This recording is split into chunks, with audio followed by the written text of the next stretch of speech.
Welcome, everyone, to Stories Round the Table with Hudson and Joni. We're here to bring you tales as sweet as a glass of sweet tea on a hot summer day. From the rolling hills of Tennessee to the dusty trails of Texas, we've got stories that'll make you tap your boots and clap your hands. On our podcast, we interview amazing country songwriters and singers, sharing stories of love lost and found, of cowboys and outlaws, and of the simple joys of country living. So grab a seat, pour yourself a drink, and get ready to be transported to a world where the stars shine bright and the music never stops.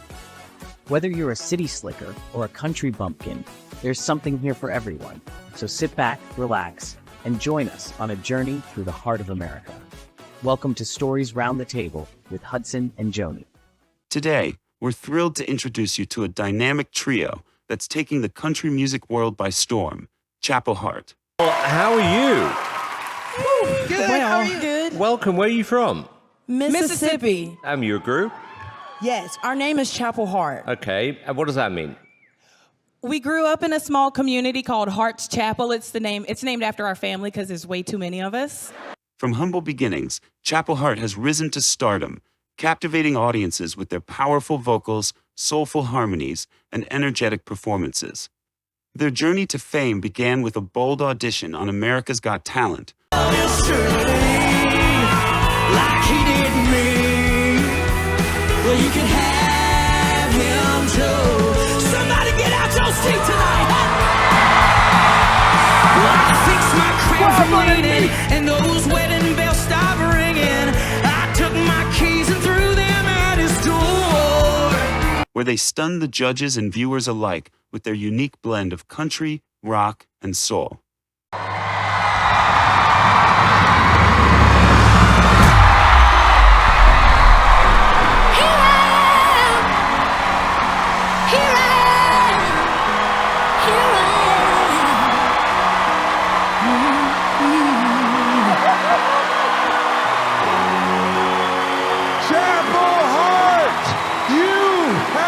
Received a group golden buzzer. You are going straight to the live show.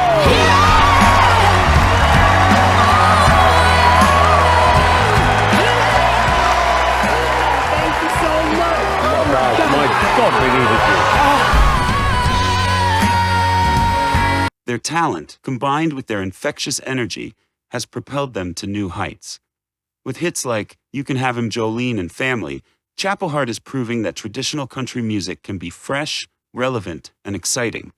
Oh, come, all ye faithful, joyful and triumphant. Oh, come ye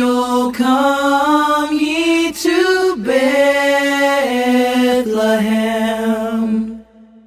Come and behold him, born the King of angels. Oh, come, let us adore him. Oh, come, let us adore him. Oh, come, let us adore him, Christ the Lord. Join us as we sit down with these incredible women to discuss their journey, their music, and their hopes for the future.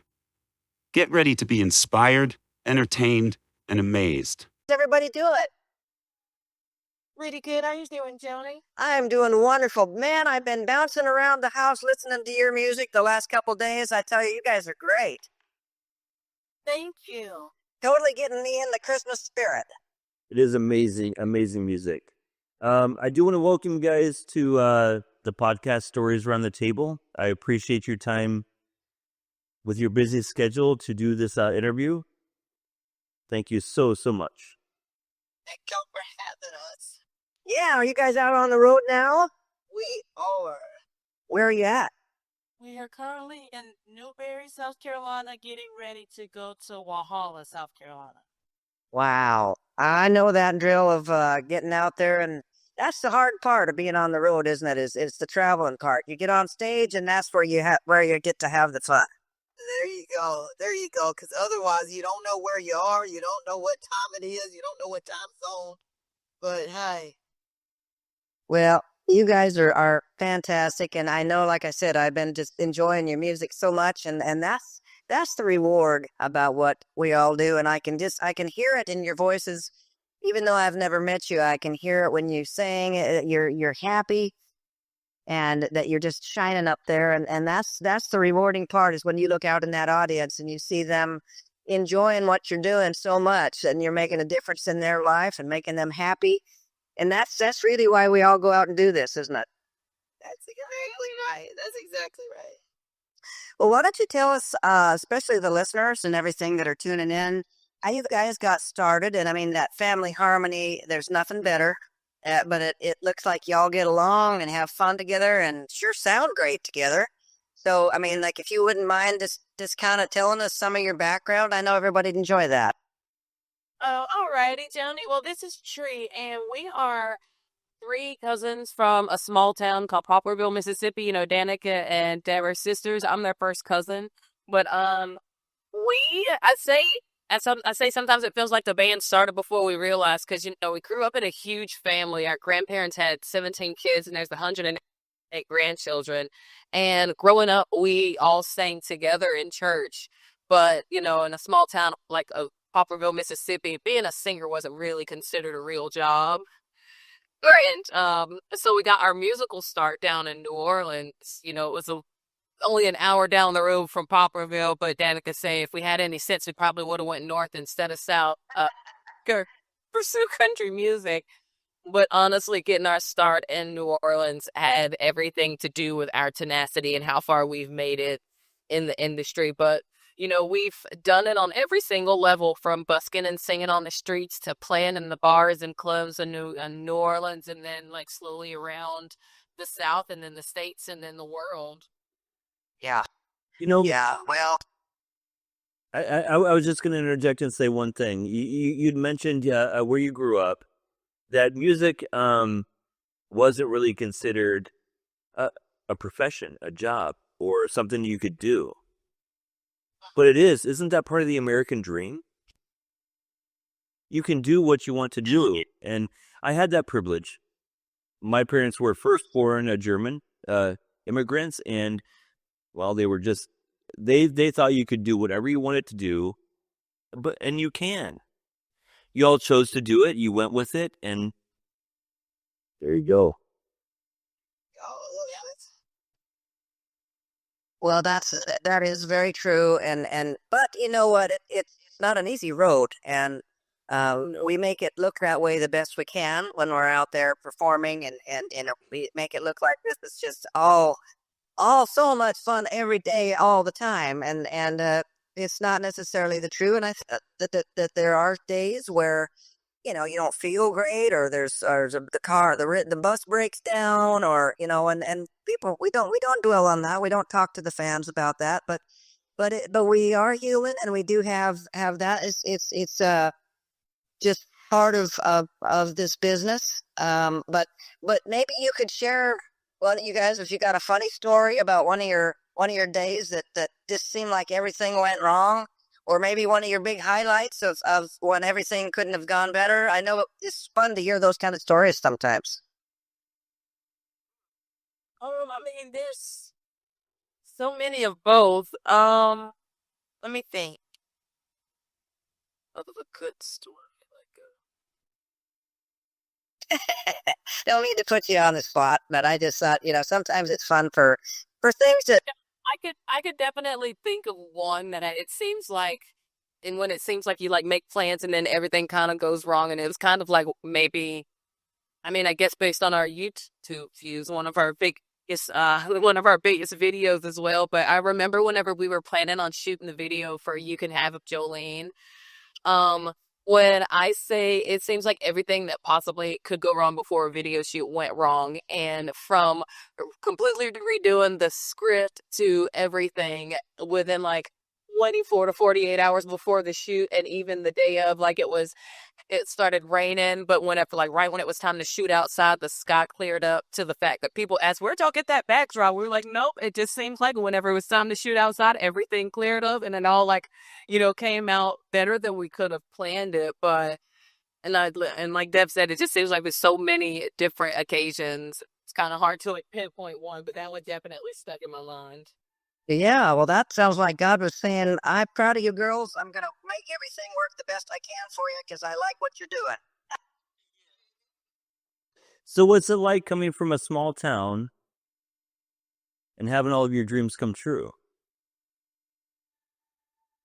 This is Devin, and I would have to say that it's always mind blowing to just see how things play out and to when you kind of slow down because I think it's easy to get caught up in the go, go, go. And sometimes we forget to kind of stop and really take everything in and realize all the things that we've been able to accomplish. But Danica says it all the time. Like, we just hope that, people can look at us and see that dreams do still come true and that, it'll take time and dedication, but it'll all come together how it's supposed to for whatever it is that you want to achieve in your life. That's well said. Well, I've been looking at your schedule, where all you're playing. It's amazing and everything you're doing. And like I said, I've been listening to your Christmas album. But your latest thing with Jolene, tell us about that. Your latest single, is it not? No, our latest single is actually "Come On Santa," and it was released a couple weeks before the album came out. Okay. And that was kind of like our, because we've been prepping for this Christmas album pretty much all year, and we started with Christmas in July. But I feel like "Come On Santa," that was our way to, try to come on and bring the holiday spirits in, before people start putting out the pumpkin spice, even before Halloween. That one actually came out on October 18th. But and it has definitely been the theme throughout the rest of the year so far. Great. And it's been getting wonderful reviews and everything, hasn't it? I mean, I think you're doing really well with it. Oh, thank you. Yes, yes. So, so you've been in November. You were in Japan and Guam and all over. You just so you guys are building up the sky miles, no doubt. Look, for sure, we got the opportunity to partner with Armed Forces Entertainment, and we were able to go over there, and we went to a few different of the military bases over there to sing for the troops and their families.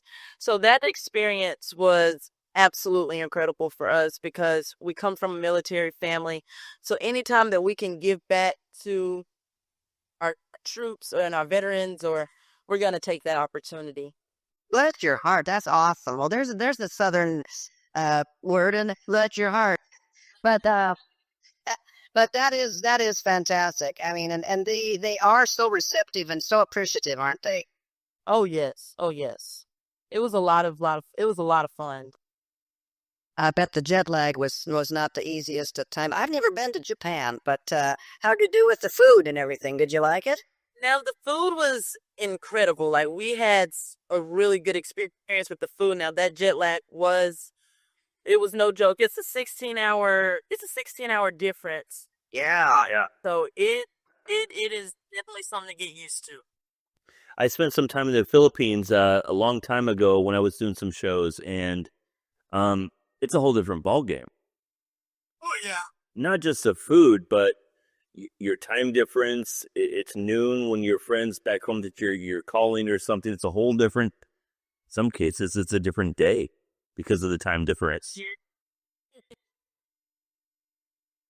That's for sure. Well, now. Do you guys write most of your songs? Most of them we do. We do have a couple of outside songs, but All right. and we have some co-writes that we've written with other people as well. Sure. But I feel like pretty much everything is in service of the song. Some songwriters are like, I only want to sing songs that I write. But honestly, if we come across a song that kind of has a message that we want to put across, it really doesn't matter where it comes from. But like you said, for the most part, we do have a hand in writing most of our songs. That's great. And do any of you play instruments? Usually just enough to write. We leave that to the real musicians. Yeah. And you travel with a full band then? Yes, yes. Well, for this for the Christmas tour, we're we're running a back show, but usually we do have a full band with us. Right. So maybe share a little story about what it's like to be on the road with a full band that now is, well, you're with them all the time. So now they become family. What's that like? This is Danica, and one of my I think it's I'm trying to think of all the nice things to say. Hey there, country music fans. Love the show? We're thrilled to announce the launch of our brand new website, Stories Round the Table with HudsonandJoni.com. That's right, Stories Round the Table with HudsonandJoni.com. There, you'll find everything you need to stay connected with the country music world.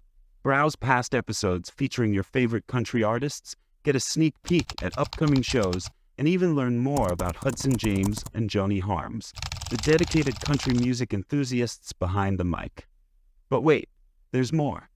Now you can show your love for country music with our brand new merch. From comfy tees to stylish mugs, we've got something for every country music lover. Head over to the website to check out the collection and rep your favorite artists and the genre you love. Stories Round the Table, your go-to for all things country music. Visit Stories Round the Table with HudsonandJoni.com today. No, I'm kidding. But it's like, it's so funny how people, first of all, like, I feel like Nashville is just like the hub for great musicians. Like, people are coming from all over the world to be a part of this, like, to be a part of Music City. But like, when you take all of these people from all over and you put them on one bus or you put them in one van, like, it's crazy how strangers become family real quick. You know, that kind of like I'm trying to think of what's the word I'm trying to think of, where you kind of, it's like, oh, excuse me, or like, I'll take the bathroom first.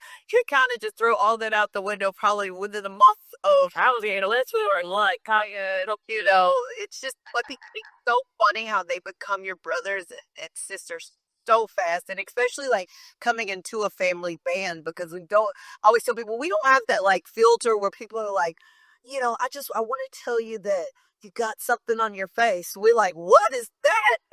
So people are like, so the band's like thrown into that world. I think they quickly adapt, and it just is like, it's like if you're on the road with 6 of your extended brothers and sisters, and but one thing about it makes for some fun times and stories that we will be able to.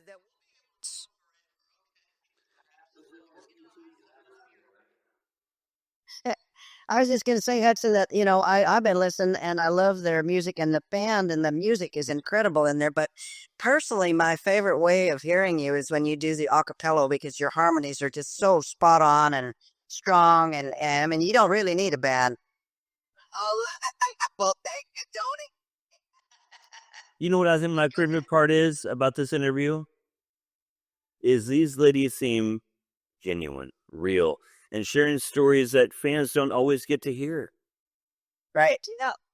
Yeah, no, like, I love being able to do this, because it's like, it opens you up to just kind of get to know a little bit more, because most of the time the fans see us, they is at the venue when we come out, when the curtains come up, and what we like to do sometimes is, or when we have the opportunity to, is anybody who buys our merch, we like to do like a photo op at the end, where we don't get a chance to maybe be as intimate as a meet and greet, but we do get to hug our fans and say thank you for your purchase, thank you for your support, and they can get a picture with us. And so that's about the extent of the interaction that we all have. So being able to hear the stories, like you were saying before about the band members, one of the stories that I can remember from the Glory Days tour was one day I was in this is Danica, but one day I was in the back, and I don't know, it was like maybe 2 or 3 in the morning, and the bus are just kind of headed down the road. Well, I don't know why I got up, but I got up and got to the front of the bus, and Tria somehow, she'd gotten it was like a cell phone disco light. So they were just like having like a rave, like they were listening to listening to music. They had this light going. They were up dancing. I was like, what did I just walk into? What are y'all doing? And, and it was just like, it's 3 a.m. and they're just like, it was almost like a silent disco or something. And they weren't too loud. But like, any of us knew it was just like some random house music, and we were just bobbing to the music, bumping down the road. It's so, but it's moments like that we get excited when we have opportunities like this to just share with our fans, and it's the ups and downs, but it's all about the journey. You know what I mean? I think sometimes we forget to. I think you work so hard to get to the top, you forget to take time to just enjoy the journey and laugh at the little things and find the things that make you smile. And so we wanted to say thank y'all so much for having us, like on your podcast and taking time to just chat, being the ears and eyes for the fans so they can kind of see deeper into the world of what we do. It really is about the fans. I remember a story I saw about a TV show, and the one person had been on the show for 2 decades. The new actress on the show, they'd went out for breakfast, and she's a newcomer. She really hasn't had that publicity aspect in her career yet. And they were having breakfast before they went to go tape. And all these people kept coming up asking for autographs. And he signed them. He was happy to do so. And after they left, she said to him, "Don't you get kind of tired of this and just want to eat your breakfast?" And he looked at her and said, "If it wasn't for them coming up, we wouldn't be having this breakfast." Right. Absolutely. That's right. People, I love that story because oftentimes people ask like, what's different? Like, what's different now that now that y'all have blown up? What's different? And we always say our Walmart visits are different, especially in our hometown, because like it takes us a little longer. But I tell people all the time, I'm like, first of all, I'm going to Walmart, but secondly, if I got to sign 1,000 autographs before I get the things that I need, I'll do it every time. And I always tell people when people go, "I hate to bother you." I was like, you're not bothering me. It is because of you that you even know who I am, that you can ask for a picture or an autograph so you can have it every day of the week. I always tell them, but sometimes I don't look the best. But it's your picture, and if you want it, be my guest. I remember one time during COVID, I was doing a little Olive Garden thing where I was waiting on some tables, and Ice-T actually walked in with his family. Now, this was Christmas Eve. It was supposed to be my table. But I'm such a huge fan, I gave the table to somebody else because I don't get starstruck, but I did then. And with that being said, I went up to him and I said, "You know what, I'll probably get fired, but I've got to get your guys' autograph." And he came in with his whole family, Coco and all of them. But they were so nice, so pleasant, and so willing to take that time on their Christmas Eve dinner. He even went into character, made a line from the show. But it's you guys that treat the fans the way they should be treated, that builds a connection with your fans. Yeah, I think sometimes it's hard to watch like a lot of the like YouTube or TikTok stars that are coming up, and and they're like still to watch them do meet and greets, or to watch the way that they treat their fans, or to hear what their fans say about them. Like, it's like she didn't stop, she didn't say hey, she didn't look at anybody, she didn't. And I'm like, when you forget that, when you forget the method fans first, you pretty much can hang up your career. You know what I mean? It's like, but not just that. Like, I love that. I love that we're so fan driven. Like, and our fans know. I always tell people our fans are spoiled, and they know it. So, but as far as I'm concerned, it'll always be that. It'll always be that way for us because. Without them and without them voting on America's Got Talent for us, without, it just, we wouldn't be who we were without them. And so, I love it. Well, you know what? I want to just say that you guys have had some unbelievable places that you've had opportunities to perform, but what was it like for you Because I know I've been there, done that, and it is amazing. What did it feel like to do the Grand Ole Opry the first time?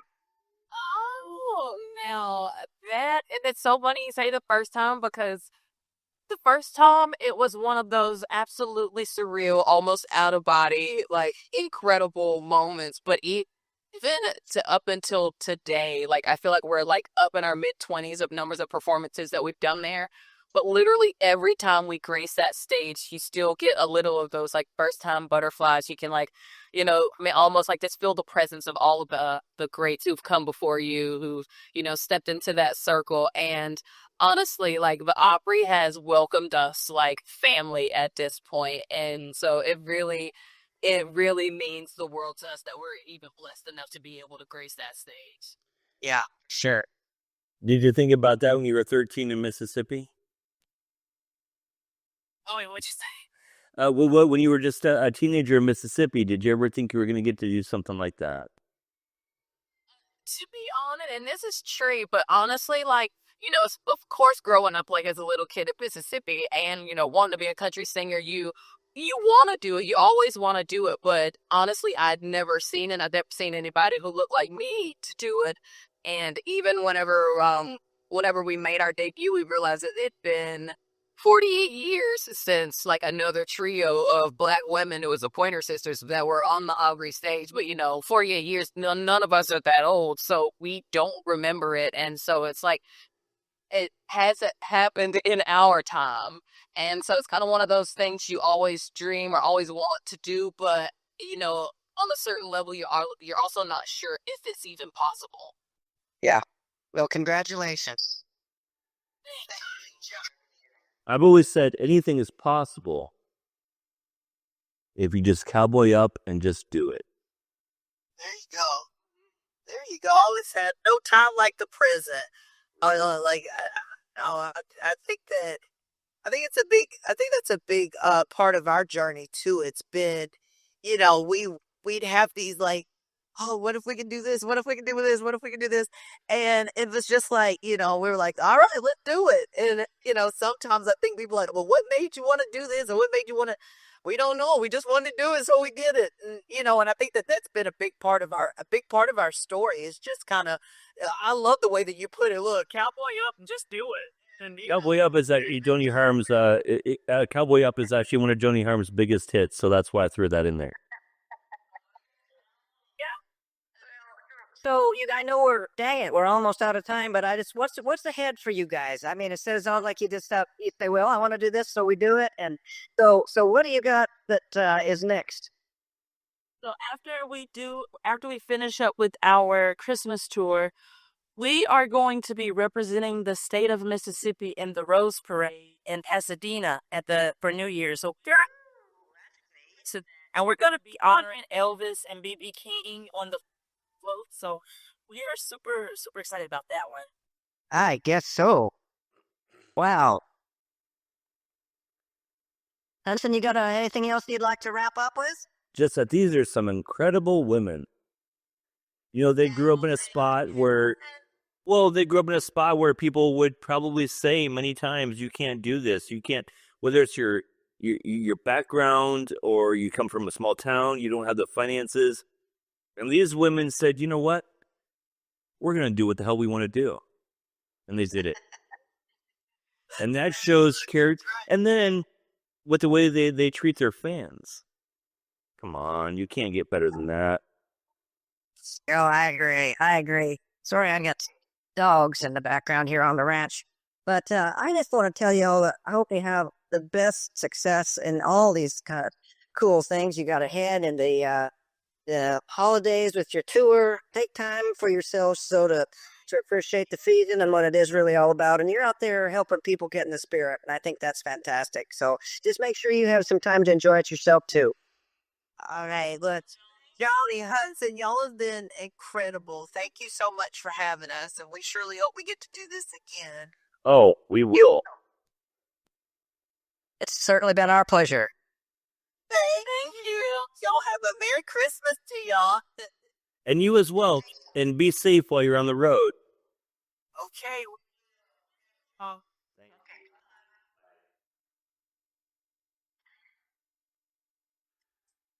I was not in the right frame for that today. Next week, we'll be sitting down with Nashville booking agent Jimmy Dasher. Jimmy has worked with some of the biggest names in country music, and he's got some incredible stories to share. From booking legendary artists to navigating the ever-changing music industry, Jimmy's insights are sure to be fascinating. So tune in next week for a behind-the-scenes look at the world of country music booking with Jimmy Dasher. This is a Lone Star Legacy Productions